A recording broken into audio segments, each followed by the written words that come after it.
Αρκαδία 938. Πάλι μαζί σας, αγαπητοί ακροατές, είστε πάντα συντονισμένοι στον Αρκαδία 93,8. Ακούτε την ζωντανή εκπομπή εσείς απ' έξω. Γιώργος Ηλιόπουλος στο μικρόφωνο, Γιώργος Αναγνωστόπουλος στη ρύθμιση των ήχων, και έχουμε στην άλλη άκρη της τηλεφωνικής σας γραμμής την κυρία Ιωάννα Ρούσου, η οποία θα μας μιλήσει για μια εθελοντική δενδροφύτευση που θα λάβει η χώρα το ερχόμενο Σάββατο στην Τρίπολη. Καλησπέρα σας, κυρία Ρούσου.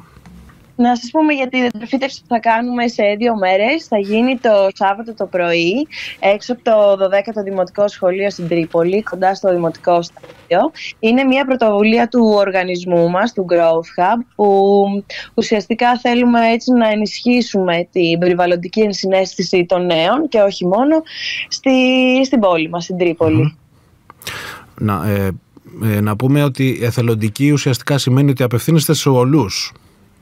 Απευθυνόμαστε σε όλους, μικρούς και μεγάλους, εννοείται. Μπορεί να έρθει όποιος θέλει στις 11.30 με 1 η ώρα να μας βοηθήσει να φυτέψουμε εκεί κάποια δέντρα, τα οποία θα μας γίνονται σε συνεργασία με την οργάνωση We For All από την Αθήνα. Θα έρθουν να μας βοηθήσουν. Θα είναι και ο Δήμος Τρίπολης, ο οποίος μας παραχωρεί ουσιαστικά το χώρο πρασίνου για να κάνουμε αυτή τη δεντροφύτευση. Θα είναι μαζί μας και τα παιδιά από το TEDx Κλωνατζίδικα και το καντίν, το οποίο θα μας προσφέρει κάποια νερά και χυμούς. Μάλιστα. Δηλαδή όλοι αυτοί που αναφέρατε είναι αυτοί που στηρίζουν αυτή την πρωτοβουλία, όπως είπατε. Σωστά. Ναι, τώρα από εκεί και πέρα, είπατε ότι θέλετε να τονώσετε την οικολογική ενσυναίσθηση. Σε ποιο σημείο πιστεύετε ότι βρίσκεται αυτή η ενσυναίσθηση, να μην μπούμε γενικώς στην Τρίπολη? Δηλαδή, έχετε δει και σε αντίστοιχες δράσεις που έχουν γίνει κατά το παρελθόν, αλλά και στο TEDx Κλωνατζίδικα, το οποίο είχε και μια οικολογική, ας πούμε, αναφορά ως εκδήλωση, έτσι. Έχετε δει ενδιαφέρον, ας πούμε, από τη νέα γενιά, ή θεωρείτε ότι εντάξει, υπάρχει ένα σχετικό ενδιαφέρον, αλλά χρειάζονται περισσότερες δράσεις τέτοιου τύπου όπως αυτή που θα κάνετε το Σάββατο? Θεωρώ πως υπάρχει έτσι ένα ενδιαφέρον από τους νέους και τους μεγαλύτερους σιγά σιγά αγαπάνε και να σέβονται το περιβάλλον, αλλά όσες περισσότερες δράσεις κάνουμε, όσες περισσότερα πράγματα έτσι συνδράμουν και οι νέοι να βοηθάμε το περιβάλλον, νομίζω ότι γίνεται ακόμη πιο αντιληπτό σε όλους μας ότι πρέπει να σεβόμαστε το περιβάλλον, να μην, ας πούμε, πετάμε τα σκουπίδια, να φυτεύουμε καινούργια δέντρα, όλα αυτά. Πολύ ωραία.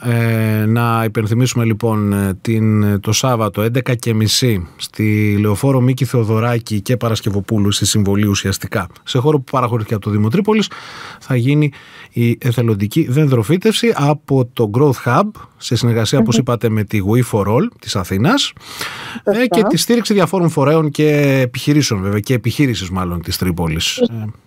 Σωστά. Ναι, ακριβώς. Να σε ευχηθούμε καλή επιτυχία. Ευχαριστώ. Σας περιμένουμε όλους. Ναι, βέβαια να πούμε ότι εκείνη τη μέρα στην Τρίπολη γίνεται και μια άλλη πολύ σημαντική εκδήλωση άλλου τύπου εντελώς, βέβαια, η οποία όμως έχει κάποια σχέση και αυτή με το περιβάλλον. Θα τα πούμε και κάποια άλλη στιγμή αυτά. Καλή επιτυχία και ελπίζουμε να κάνετε και άλλες αντίστοιχες δράσεις στο μέλλον, διότι όντως είναι κάτι πολύ βασικό το περιβάλλον, ακόμα και αν φαίνεται κάτι το αυτονόητο ότι είναι βασικό το περιβάλλον. Εσείς πολύ καλά κάνετε και το προβάλλετε ότι δεν είναι κάτι αυτονόητο, πρέπει να υπάρξουν και δράσεις ενσυναίσθησης, όπως είπατε. Ακριβώς.